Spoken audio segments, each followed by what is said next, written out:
Valve es considerada la gran pionera de los videojuegos para Linux. Si bien los videojuegos comerciales para el sistema operativo de código abierto existen al menos desde hace 3 décadas, muy especialmente de la mano de ID Software, que por entonces tenía un enfoque más vanguardista y multiplataforma. De hecho, el motor de Doom que se publicó como software libre y que ha terminado siendo portado a 3500 contextos fue el de Doom para Linux. Pero la compañía fundada por John Carmack y creo que también John Romero, pues se ha ido retrayendo con el paso del tiempo y fue cada vez apostando menos por la multiplataforma. De hecho, yo llegué a ver una versión de Doom 3 para Linux, nativa para Linux. Pero lo dicho, o sea, ID Software se fue retrayendo poco a poco, reduciendo cada vez más su apuesta multiplataforma dentro del PC, otra cosa son las consolas, y llegó hasta a abandonar la API OpenGL, si no estoy equivocado, en la versión 5 del IDTech, o sea, el IDTech 5 empleó DirectX como API principal y bueno, el resultado de aquello es el que podría ser considerado el peor motor jamás hecho por ID Software. Ya tuvo que ser un desastre el IDTech 5 que para la sexta versión que fue empleada por Doom 2016 volvieron a OpenGL para luego dar el salto a Vulkan mediante una actualización para dicho juego. Aquel enfoque más abierto y multiplataforma también se tradujo en la liberación de diversos motores gráficos, o sea, de los motores gráficos de algunos de esos juegos, entre ellos el de Doom, el de Quake, el de Quake 2, el de Quake 3 y también el de Doom 3, lo que abrió la puerta a la existencia de una gran cantidad de videojuegos que están publicados como código abierto y también abrió la puerta a la bifurcación de dichos motores para crear versiones mejoradas de hecho.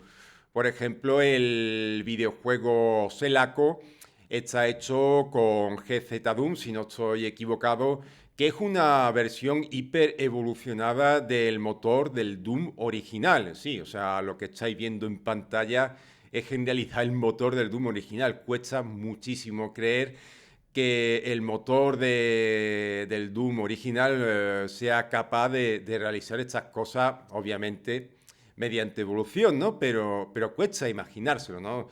Uno se imagina que sería necesario tecnología muchísimo más moderna para poder realizar algunas de las cosas que se ven aquí. Y bueno, también el motor del primer Quake fue bifurcado para crear, por ejemplo, Dark Places, que es el motor empleado por Sonotic. Y bueno, a raíz de ahí, pues muchísimos proyectos que han consistido principalmente en shooters multijugador que emulaban la fórmula de Quake 3 o de Unreal Tournament. Sin embargo, el hecho de que ID Software se volviera poco a poco, ¿no? Una empresa cada vez más cerrada y el fracaso del IDTech 4 como proyecto de código abierto, pues bueno, parece que ha motivado a la desarrolladora a no publicar más versiones motores como software libre. También habrá que ver si hay acuerdo de patente con otras empresas que impiden la liberación porque en su momento el IDTech 4, o sea, el motor de Doom 3, se enfrentó a problemas debido a que para la sombra empleó una tecnología patentada y la empresa propietaria de dicha patente pues vetó la publicación del código fuente del motor. Por lo cual John Carmack tuvo que reescribir él mismo el motor de sombra para poder publicar el IDT4 como software libre bajo la licencia GPLv3, si no estoy equivocado. Y de ahí saltamos al 2013, año en el que Valve decidió publicar Steam oficialmente para Linux. Si bien en un principio podría llamarse más bien Steam para Ubuntu porque la configuración del cliente de Steam, más allá de la distribución de Canonical, podía convertirse en un auténtico infierno. Por suerte esto es algo que ha quedado muy atrás, pero en su día era así que yo pude comprobar cuando intenté configurar Steam en Fedora, ¿no? Pero bueno, el tema de Steam para Linux estuvo ahí flotando durante los últimos años de la primera década del siglo XXI.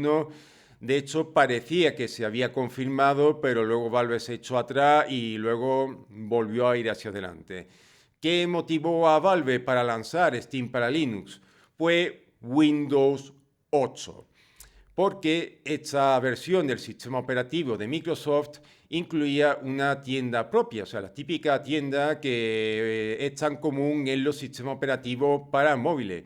¿Qué pasaba con la Windows Store? Pues que amenazaba con monopolizar toda la distribución de software para Windows a través de la Microsoft Store, lo que desplazaría a la plataforma que vendían videojuegos u otro software, o sea, entre ellas Steam. O sea, si tú podías comprar los videojuegos en la Microsoft Store, ¿para qué ibas a usar tu Steam? ¿No? O sea, no tenía razones para seguir utilizando Steam. Y ahí, o ese fue el principal motivo de por qué Valve decidió lanzar oficialmente Steam para Linux, para así intentar evitar el vendor lock que Microsoft intentaba aplicar sobre Windows. Y bueno, también hay que reconocer que Valve intentó, o bueno, está jugando, mejor dicho, la carta de la gran cantidad de usuarios que tiene su plataforma y sobre todo lo leales que son estos usuarios. Porque, por ejemplo, Epic Games Store ha intentado crecer a golpe de regalar juegos y pese a ello en la actualidad es una plataforma bastante más pequeña y que tiene mucho menos usuarios que Steam y lo que es más importante, genera muchísimo menos ingresos, lo que viene a ser lo mismo, vende lo que es vender de verdad un juego con el usuario pagando, pues vende muchísimo menos que Steam. Aquí hay que ver que también Epic Games metió la pata a la hora de convertir su tienda de videojuegos en la plataforma de los videojuegos gratis, lo que ha terminado haciendo que muy pocos usuarios estén dispuestos a pagar por un videojuego más allá del contenido dedicado a Fortnite. La llegada de Steam para Linux fue, la verdad, todo un salvavidas, ¿no? Para el sector de los videojuegos comerciales en Linux, el cual, pues bueno, básicamente fue languideciendo rápidamente con el cambio de siglo, tras el cambio de siglo, en favor de un Windows que prácticamente lo monopolizaba todo, al menos en el PC. Y aquello, pues bueno, puso los cimientos para lo que tenemos hoy en día.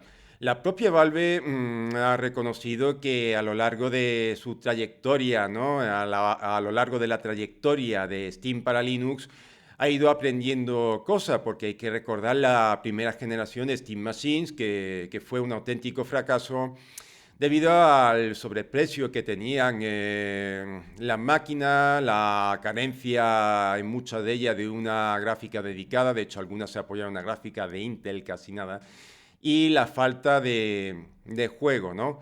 Pues a raíz de sus éxitos y sus fracasos, pues bueno, Valve fue analizando todo y bueno, vio que lo que tenía que hacer es crear un producto que el consumidor lo percibiera como con alma propia, porque bueno, realmente la Steam Deck no es más que un mini PC con formato de consola portátil, o sea, no es otra cosa. Tecnológicamente no es nada del otro mundo, pero claro, el hecho de que haya sido vendida con la forma de una consola portátil, pues ha hecho que la gente la perciba como tal y ha servido para consolidar SteamOS, al menos dentro de su propio ecosistema de producto. Y tengo que reconocer que aquí tengo que tragarme mis propias palabras porque yo esperaba una migración masiva de las Steam Decks hacia Windows, debido a que, claro, el sistema operativo de Microsoft ofrece mejor compatibilidad. Pero también hay que tener en cuenta que Windows 11, bueno, Windows 10, pero sobre todo Windows 11, ¿no? Las dos últimas versiones del sistema operativo de Microsoft arrastran serios problemas de rendimiento debido a que básicamente están demasiado hinchados, o sea, esa es la base. La cuestión es compleja, pero la base es esa. Son sistemas operativos que están demasiado hinchados, lo cual termina mermando el desempeño de los videojuegos en máquinas que están un tanto limitadas. Mientras que SteamOS, pues bueno, Valve se ha encargado de optimizarlo lo máximo posible para que ofrezca un buen desempeño con los videojuegos. Y no solo eso, sino que si nos vamos más allá de lo que es estrictamente Valve, pues nos podemos encontrar que videojuegos modernos, ¿no? Como el Marvel's Spider-Man 2, creo que no me acuerdo ya, de PlayStation, que es bueno, la versión para PC de dicho juego, ¿no? E Indiana Jones y el Gran Círculo, pues pueden ser ejecutados sobre Linux con una RX 580, mientras que estos dos videojuegos no funcionan sobre la misma gráfica, pero sustituyendo el sistema operativo con Windows 11. La aparición de Steam para Linux en el año 2013 convirtió a Valve en la principal impulsora de los videojuegos comerciales para Linux y bueno, le ha permitido tener un rol de liderazgo que ha mantenido de manera férrea hasta hace relativamente poco. Y la gracia es que la competencia que tiene no ha surgido de ninguna empresa, ya que ninguna otra gran corporación se ha tomado en serio los videojuegos para Linux. Lo primero que pudimos ver fue que bastantes desarrolladoras indie se animaron a publicar compilaciones nativas para Linux de sus videojuegos. Si bien al cabo de unos años algunas se descolgaron o terminaron abandonando sus ports para Linux, pero era obvio que lo que tiraba del carro del Linux Gaming en aquellos primeros años, ¿no? Sobre todo después de 2013, era sobre todo el panorama indie, ya que lo que respecta a ports de videojuegos AAA, pues bueno, muchos no hubieron en aquellos años y Valve se quedó bastante sola con los ports de unos videojuegos que ya eran un tanto viejos, sobre todo, bueno, el primer Half-Life y Half-Life 2, ¿no? Que ojo, que me encanta, sobre todo Half-Life 2, que es un juego que yo tengo en un pedestal, pero claro, salió hace tiempo, ¿no? Y claro, viendo que las desarrolladoras de videojuegos AAA no se animaban a desarrollar directamente para Linux, sino que la mayoría de estos videojuegos, los AAA, llegaban de la mano de ports hechos por Aspyr o Feral Interactive, pues estaba claro que el ecosistema de videojuegos para Linux se quedaba bastante cojo. Y aquí, pues bueno, hay que sumar que este factor fue determinante en el fracaso de las Steam Machines, que fueron ridiculizadas a nivel mundial y por casi todos los medios, ¿no? O sea, me acuerdo yo de un artículo de Ars Technica que básicamente hoy de manera implícita dijo, Valve, eres gilipollas por utilizar Linux, ¿no? O sea, la verdad es que fue un episodio bastante humillante para Valve el tema de las Steam Machines, porque yo creo que Valve no esperaba un recibimiento tan negativo como el que tuvieron. Sin embargo, la empresa no se rindió y, como ha reconocido en diversas ocasiones, aprendió de sus errores. Así que, debido a la falta de videojuegos para Linux, decidió coger Wine y crear una bifurcación propia llamada Proton, que fue, digamos, lanzada oficialmente en el año 2018 a través de la característica Steam Play de Steam. De hecho, en un principio, muchos llamaron Steam Play a dicha característica, pero bueno, al final se aclaró que lo de Steam Play era, digamos, la vía, ¿no?, que proporcionaba Steam para activar Proton y que la capa de compatibilidad en sí misma se llamaba Proton. Obviamente, aquel golpe, pues bueno, llevó a Valve a los cielos. E incluso tengo una pequeña historia personal aquí, porque yo dejé de utilizar Windows en máquina física en el año 2017, pero Proton fue anunciado oficialmente en el año 2018. Esto quiere decir que durante el primer año en el que yo fui usuario exclusivo de Linux en máquina física, sin hacer dual boot con Windows, yo renuncié a los videojuegos que solo podía ejecutar sobre Windows, perdiendo un montón de dinero en el proceso. Pero claro, en aquella época pues estaba un Windows 10 que básicamente no era fiable y que cada actualización prácticamente podía ser que el sistema saltara por los aires. Y de hecho yo actualicé el Windows 7 que tenía en el ordenador anterior al Ryzen 7 1700, o sea, el Intel Core 2 Quad Q8300, pues ahí actualicé el Windows 7 que tenía, Windows 10, y bueno, una actualización se llevó por delante el sistema operativo y claro, como Windows por entonces lo había reducido a una consola de videojuegos, pues estuve durante 3 semanas intentando arreglarlo, pero no lo logré, así que tuve que volver a instalar Windows 7 en aquella máquina. Aquel trauma, unido a que Windows 7 no soportaba oficialmente Ryzen, hicieron que tomara la decisión de no volver a utilizar Windows en una máquina física nunca más. Y ya estamos en el año 2026, o sea que llevo ya 9 años, más concretamente 8 años y medio, porque la decisión la tomé en noviembre de 2017.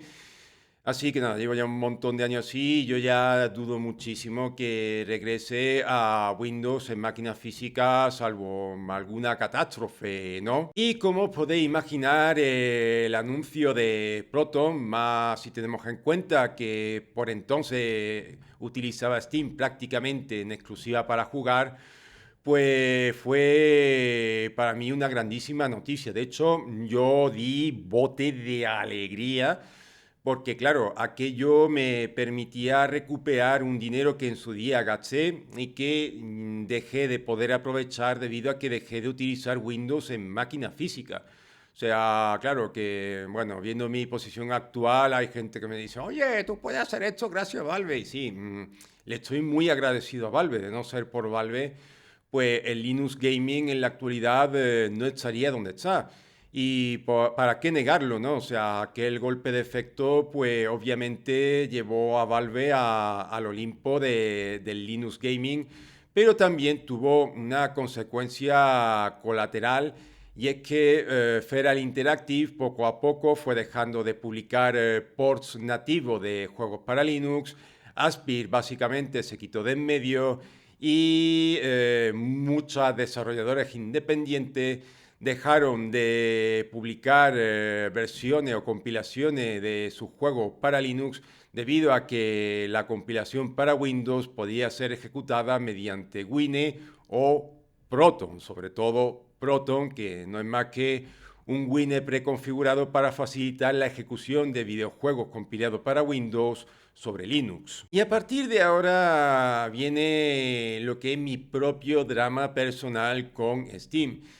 Y es que desde la publicación de Proton hasta prácticamente el año 2022, 2023, no sabría ubicarlo exactamente, más o menos por ahí, yo viví un idilio con Steam, vamos, o sea, Valve, pues bueno, o sea, había puesto bastante de su parte para facilitar la ejecución de videojuegos sobre Linux. Y a esto hay que sumar que soy un single player puro, o sea, soy un monojugador puro, por lo cual, bueno, no tener compatibilidad con los juegos online tampoco es que fuera algo que me molestara mucho. De hecho, el único videojuego online que he jugado con relativa frecuencia, ¿no? En la última década fue Left 4 Dead 2, que es de la propia Valve y que tiene compilación nativa para Linux. Y vamos, debido a que soy un monojugador, pues digamos que el marco que me proporcionaba Proton era más que suficiente para lo que necesitaba. En otoño de 2021 tomé la decisión de migrar a Fedora Silverblue, lo cual me invitó a emplear el reempaquetado Flatpak de Steam.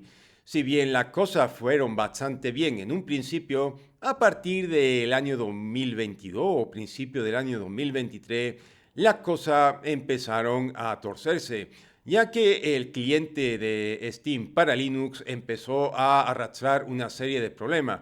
Y ojo, si bien algunos de los problemas eran específicos del reempaquetado Flatpak de Steam, la mayoría de hecho también afectaban a otro reempaquetado en formato tradicional, ya sean los distintos RPM, el TAR-XZ que emplea Arch Linux y derivada de esta distribución, y algunos de estos problemas también afectaban al dev oficial para Ubuntu.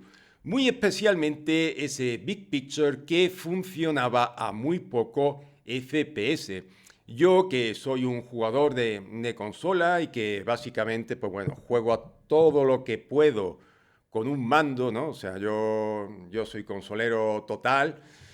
Pues claro, para mí el Big Picture era muy importante debido a que me permitía, digamos, utilizar la interfaz de Steam sin tener que soltar el mando. O sea, yo jugaba con el mando, cerraba la partida con el mando y con el Big Picture, con el mando, seleccionaba otro juego y lo iniciaba. O sea, no tenía que coger, soltar el mando, coger el ratón iniciar el juego, volver a coger el mando, vamos, que a mí me resultaba muy cómodo emplear el Big Picture. No usaba el Big Picture para mejorar el rendimiento como me ha llegado a especular más de uno a través de la zona de comentarios de mi anterior canal, ¿no? Y este problema con Big Picture es que se quedó ahí de manera intermitente durante 2 años. O sea, es que una auténtica barbaridad ver cómo aquello funcionaba mal y pasaban los meses, pasaban los años y seguía ahí. Y lo peor es que además este fallo a veces terminaba combinado con otro que hacían que el cliente de Steam terminase siendo inutilizable. Vamos, o sea, se fueron acumulando más problemas, más problemas, más problemas. Estos problemas no eran resueltos o eran resueltos en una versión de Steam y luego en la siguiente versión de Steam volvían.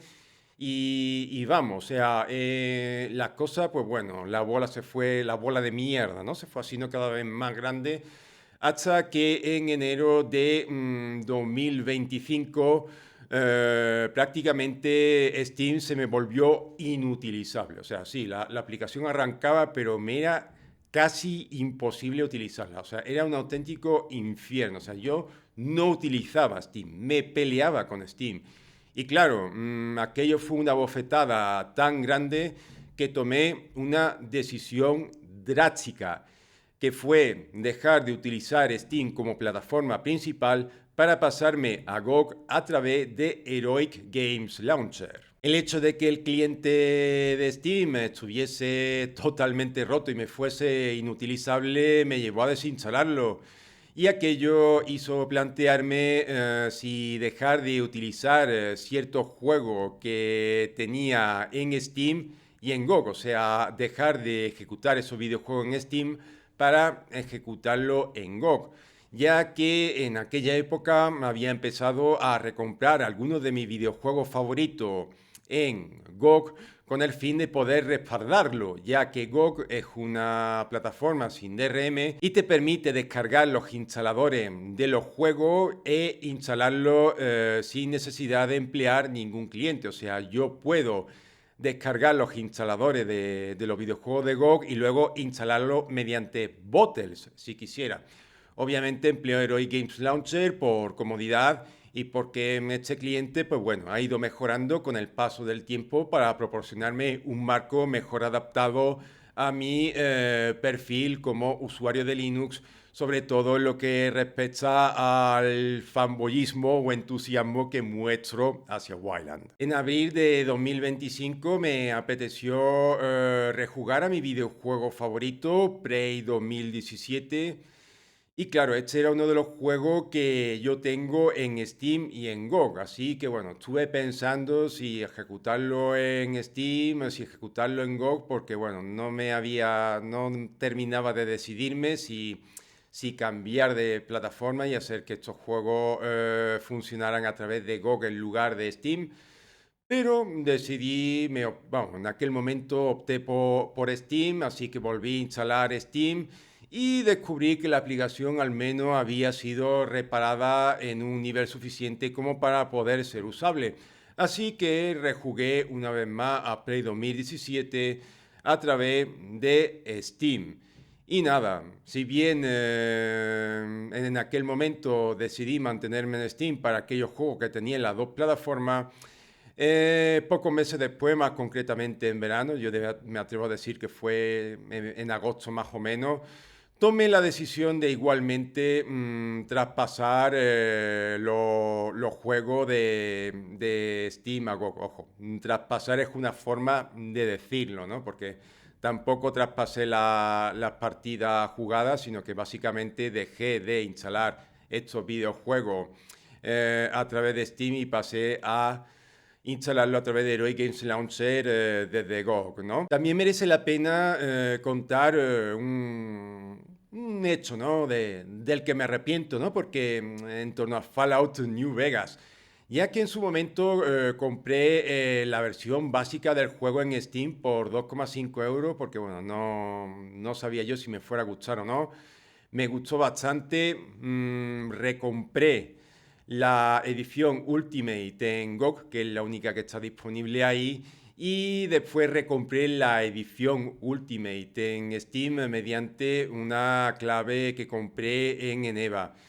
Traspasé la partida que estaba jugando en la versión de GOG del juego a la versión de Steam, o sea, traspasé la partida de GOG a Steam con el fin de sacar partido al giroscopio del DualShock 4, pero me terminé arrepintiendo y devolví la partida a GOG. Ahí me di cuenta de que no merecía la pena recomprar en Steam lo que me gustase en GOG, pero sí merecía la pena recomprar en GOG lo que me gustase de Steam. Y la situación se mantuvo así durante unos meses hasta noviembre de 2025, cuando otro bug, que esta vez sí que afectó exclusivamente al reempaquetado Flatpak de Steam, me impedía lanzar el cliente. O sea, era imposible. O sea, actualicé el cliente, intenté iniciarlo y digo, no va, esto no va,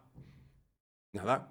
Pues procedí a borrar la configuración, lo cual, pues bueno, es muy fácil en las aplicaciones Flatpak, ya que cada aplicación tiene su propia carpeta de configuración, lo cual, pues bueno, es muy fácil limpiar la configuración, empecé desde cero y la primera vez lo intenté de forma gráfica, pero no iba. Me digo, qué raro. Volví a borrar la configuración, desinstalé Steam, lo instalé mediante consola, intenté iniciarlo mediante consola, vi que el cliente se descargaba, pero cuando llegaba a cierto porcentaje, ¡pum!, se cortaba y ya no seguía, o sea, no seguía la descarga del cliente. Dependiendo, lo intenté varias veces y en cada ocasión el porcentaje en el que se cortaba la descarga era diferente, pero nunca pasaba del 94%. Y lo que era peor, no arrojaba ningún error. Me quejé a través de las redes sociales y me respondieron que tenía que reconfigurar mi propia carpeta de usuario para que el cliente se iniciara. Y digo, Lenie, se supone que Flatpak tendría que facilitar estas cosas, no hacerlas más complicadas. Y manda huevo que Steam sea la única aplicación que me rompa las pelotas con estos temas. Pues ya está. O sea, yo ya después de muchos años de tira y afloja, que si back por aquí, back por allá, que si ahora puedo utilizar Steam, que si ahora no, que si no sé qué, que si no sé cuánto. En fin, terminé estallando y dije, mira, se acabó. Desinstalé Steam y bueno, lo reinstalé solamente una vez en la máquina virtual para probarlo con Gnome OS, para ver si Steam Devices estaba preinstalado o no en el sistema. Pero vamos, desde noviembre de 2025 desinstalé Steam y no he vuelto a instalarlo. Y no pienso volver a utilizar Steam mientras Valve no se haga cargo del reempaquetado en formato Flatpak. Porque yo estoy hasta las narices de tener que reparar las cosas que son culpa de la desarrolladora de la aplicación. Y además, en este caso, estamos hablando de una empresa multimillonaria a la que le sobra dinero para poder contratar a 2 o 3 desarrolladores especializados en Flatpak para que adapten Steam a este formato correctamente. O sea, no estamos hablando de la pyme de mi pueblo. O sea, si Steam no ofrece un buen soporte a través de Flatpak, básicamente porque no quiere, no porque no tenga medio. Y a raíz de ahí, pues bueno, debido al distanciamiento de Steam que empecé a tener desde enero de 2025, tomé conciencia de ciertas cosas que bueno, desde hace años no me gustaban de Steam y de Valve, pero que toda la sensación, ¿no?, que me transmitía todo aquello se agudizó desde aquel mes, ¿no? La primera es que Steam es una plataforma con DRM y por los datos que manejo, el 98% de los juegos publicados ahí tienen DRM. Hay una publicadora que me está sorprendiendo y es Konami, que está publicando sus videojuegos ahí, por lo menos los más recientes, sin DRM, pero la aplastante mayoría de los videojuegos publicados en Steam tienen DRM. Esto quiere decir que tú lo que compras en Steam no es tuyo, o sea, tú no estás comprando un juego, tú estás comprando una licencia que te permite instalar el juego en tu ordenador y ejecutarlo mediante el cliente de Steam. Nada más, o sea, no eres dueño de nada de lo que compra en Steam. Mientras que en GOG, pues bueno, tú compras el juego y como he dicho, tú puedes descargar el instalador y ponerlo en ejecución pues mediante bottles o mediante Wine directamente, si eres una máquina reconfigurándolo, que uno de los problemas que tiene Wine o Wine es que claro, para usarlo a nivel avanzado pues tienes que tener mucho conocimiento y por eso Proton la ha partido. Y claro, este tema, pues bueno, desde enero de 2025 me fue rechinando bastante. El segundo punto consiste en que Valve está disimulando bastante lo que realmente es.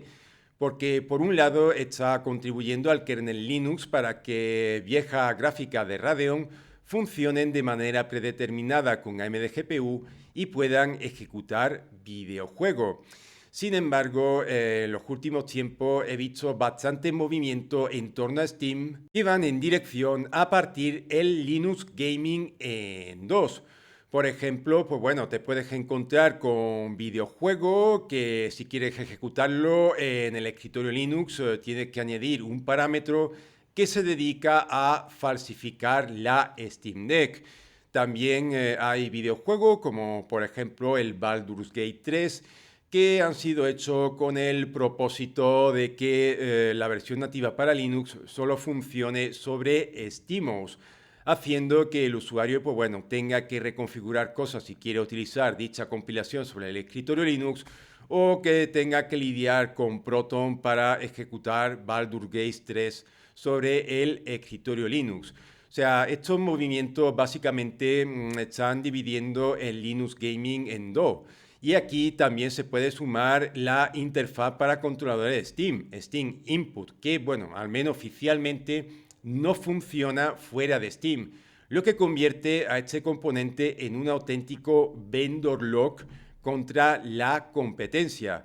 Y bueno, si Valve realmente quisiera contribuir a un ecosistema abierto, pues Steam Input lo habría liberado para que pudiese ser implementado de manera general. Y esto podría haber incentivado el uso del giroscopio en prácticamente todo el PC, lo cual habría sido bastante bueno porque a nivel de jugabilidad en Xbox y PC, pues seguimos prácticamente en la primera década del siglo XXI el principal factor de por qué a nivel de jugabilidad PC y Xbox se han estancado, pues este, o sea, el hecho de que el giroscopio pues siga sin ser una característica estándar. Al final, el X-Input de la malvada Microsoft, que tiene el pecado de no soportar giroscopio, al menos de manera oficial, termina siendo una especificación, al menos de facto, más abierta y más estándar que el Steam Input de Valve, ya que el X-Input sí funciona fuera del ecosistema de Valve y, bueno, básicamente puedes emplearlo en prácticamente cualquier videojuego. De hecho, X-Input es lo que yo utilizo desde que salté a GOG mediante Heroic Games Launcher. Otro tema que a mí no me gusta de Valve es el hecho de que a estas alturas no haya publicado el código fuente de Gold Source, o sea, el código fuente del motor del Half-Life original. Y es que, bueno, hombre, siendo una tecnología tan antigua, pues, oye, qué menos que se lo entregue a la comunidad, ¿no? Pero es que no solo eso, sino que Source 2 solo puede ser utilizado para videojuegos que se publican en Steam. O sea, la política de Valve en torno a sus tecnologías es muchísimo más restrictiva de lo que nos imaginamos. Y por esto, Source 2 ha sido un auténtico fracaso comercial frente a la primera versión, que sí permitía la publicación de videojuegos en otras plataformas que no fuese Steam. La combinación de los factores mencionados termina siendo, o mejor dicho, abre la puerta a que en un futuro los usuarios de Linux tengamos que hacer un dual boot para poder jugar desde Linux. Y me sorprende que a tan pocas personas le resulte esto extraño o rechinante, ¿no?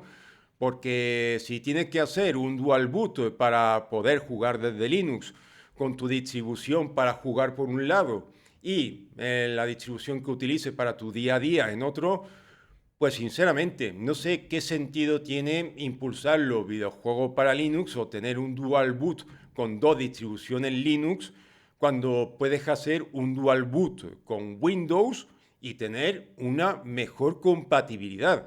O sea, para mí el Linux Gaming tiene sentido si tú puedes jugar a través de la distribución de tu elección. Y esto es lo que Valve muy lentamente y muy poco a poco está torpedeando con su política de vendor locking. Y la política de vendor locking de Valve está manifiesta que la compañía pues cada vez está siendo percibida por más desarrolladoras como una monopolista y ha terminado haciendo que Steam Runtime, que digamos la capa de compatibilidad, que digamos que estabiliza, ¿no? Ofrece un suelo relativamente estable para la ejecución de videojuegos compilados de forma nativa para Linux, sea percibida también como una especie de vendor lock y hace que, bueno, prácticamente apenas sea utilizado más allá del propio Steam. Y esto lleva a que las compilaciones de los videojuegos para Linux pues en muchas ocasiones no salgan de la plataforma de Valve, haciendo que si tú utilizas una plataforma alternativa como por ejemplo GOG, que sí proporciona videojuegos para Linux, aunque GOG Galaxy no tiene soporte para Linux, al menos todavía, pues te encuentras que la versión para Linux sí está en Steam, pero en GOG no, y en GOG te ve obligado a tirar de la versión para Windows mediante Proton. Y claro, todo esto me ha llevado a pensar que Valve muy lentamente está secuestrando el Linux Gaming para convertirlo en una plataforma exclusiva para ella. Y tengo la sensación de que bastantes desarrolladoras no se animan a publicar videojuegos para Linux porque perciben Linux como una plataforma propiedad de Valve. Y yo creo que el Linux Gaming no debería ser propiedad de Valve, sino de la comunidad. Y claro, en los últimos tiempos he sido percibido como un fanboy de GOG, pero realmente no soy tan fanboy de GOG.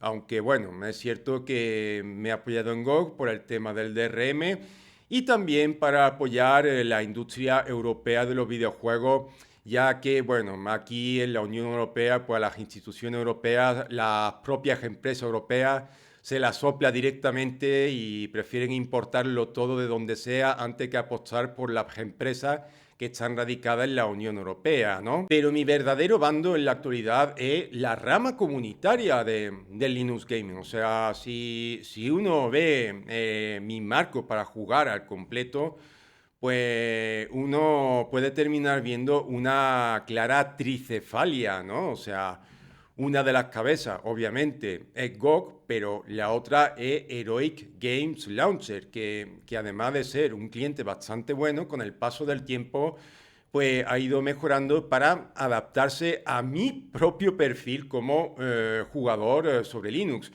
Y claro, en caso de que GOG anunciara oficialmente GOG Galaxy para Linux, pues el actual estado de Heroic Games Launcher haría muy difícil que yo cambiara su cliente en favor de GOG Galaxy, a menos que GOG Galaxy me lo ponga igual de fácil para ejecutar los videojuegos de manera nativa sobre Wayland. Y la otra pata de, digamos, la plataforma que utilizo para ejecutar los videojuegos sobre Linux es Catchy. No la distribución, sino su bifurcación de Proton, la cual, pues, como he dicho en un vídeo anterior, es la mejor que hay si quiere ejecutar los videojuegos de manera nativa sobre Wayland.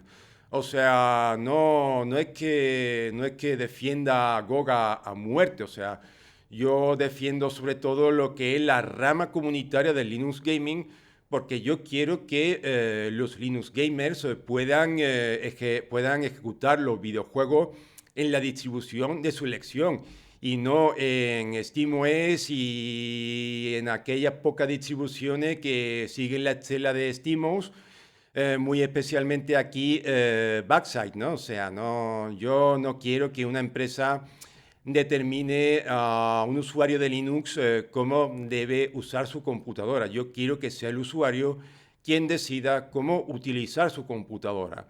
O sea, yo utilizo ahora Fedora Silverblue porque, bueno, yo quiero delegar la máxima cantidad de tareas en el sistema operativo, pero esto funciona así porque yo decido que sea así. Otro usuario puede preferir tener un mayor control sobre la computadora, un mayor dominio sobre la computadora y prefiere utilizar Arch Linux debido a que es una distribución pues muchísimo mejor para ese propósito, porque Arch Linux te abre la puerta a tener un control más pormenorizado sobre el sistema operativo.